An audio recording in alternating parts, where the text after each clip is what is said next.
Hello বন্ধুরা, সবাই কেমন আছেন?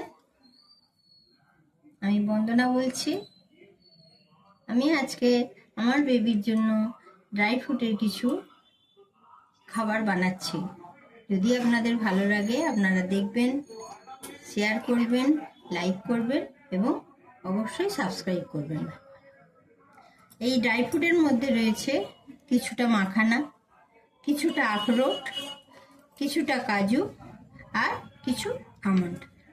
এইটা আমরা ড্রাই করে নেব। ড্রাই করে তারপরে এটাকে আমরা পেস্ট করব, দিয়ে এটাকে দুধের সাথে আমাদের বেবিকে আমরা খাওয়াবো। পারলে আপনারাও আপনাদের বেবিকে খাওয়াবেন।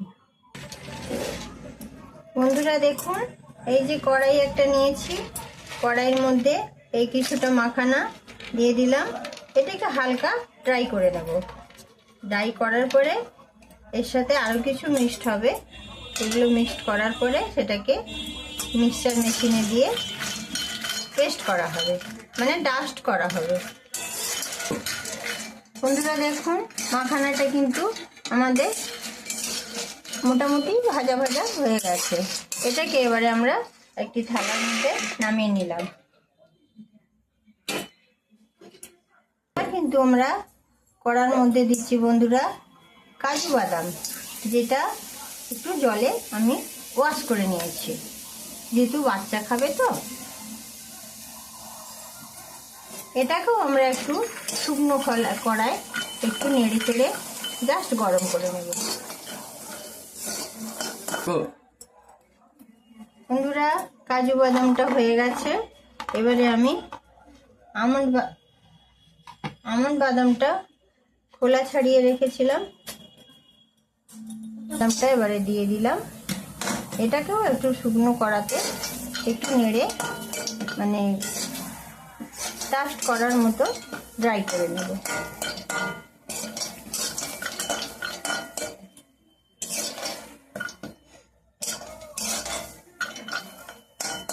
ঠিক আছে বন্ধুরা, আপনারা দেখতে থাকুন।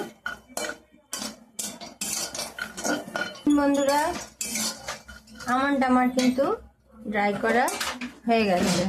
এটাকে আমি কড়াই থেকে নামিয়ে নিলাম। এবার কিন্তু দেব কিছুটা আখরোট ধুয়ে রেখেছিলাম, এটাকে কড়ার মধ্যে দিয়ে দিলাম। এবার এটাকেও একটু ফ্রাই করে নেব।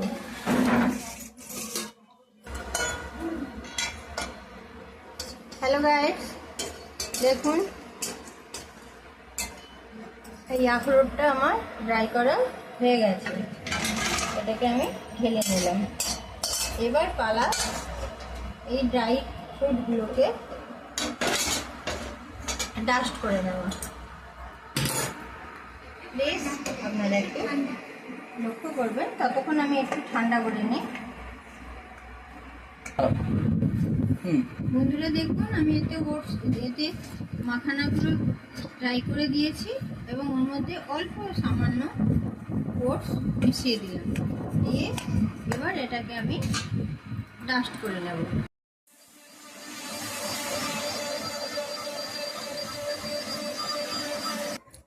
দেখুন এবার পেস্ট হয়ে গেছে ওটস প্লাস আপনার মাখানা। এবার দেখুন এর মধ্যে আমি কাজু দিয়েছি, আমন্ড দিয়েছি আর তার সঙ্গে দিয়েছি এই আখরোট বাদাম। এই তিনটে একসাথে মিক্সড করে এবার এটাকে আমি ডাস্ট করব।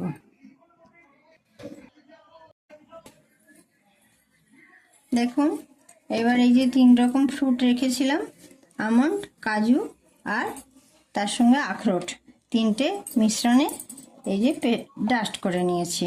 এবার এই সবকটি জিনিস এবারে একসাথে এটাকে চালিয়ে নিয়ে আমরা একটা এয়ার টাইট কন্টেনারে মুখ বন্ধ করে রেখে দেব। আর যখন বেবিকে খাওয়ানোর সময় হবে তখন এটাকে এর সাথে দুধ মিশিয়ে হালকা তাল মিশ্রি মিশিয়ে বেবিকে খাওয়ানো হবে। তো বন্ধুরা আপনারা দেখলেন আমার বেবির জন্য ড্রাই ফ্রুটের একটা সেরেলাক টাইপের একটা খাদ্য অনবদ্য তৈরি করা হয়েছে। যদি আপনাদের ভালো লাগে আপনারা লাইক করবেন, শেয়ার করবেন, প্লিজ সাবস্ক্রাইব করতে ভুলবেন না। তো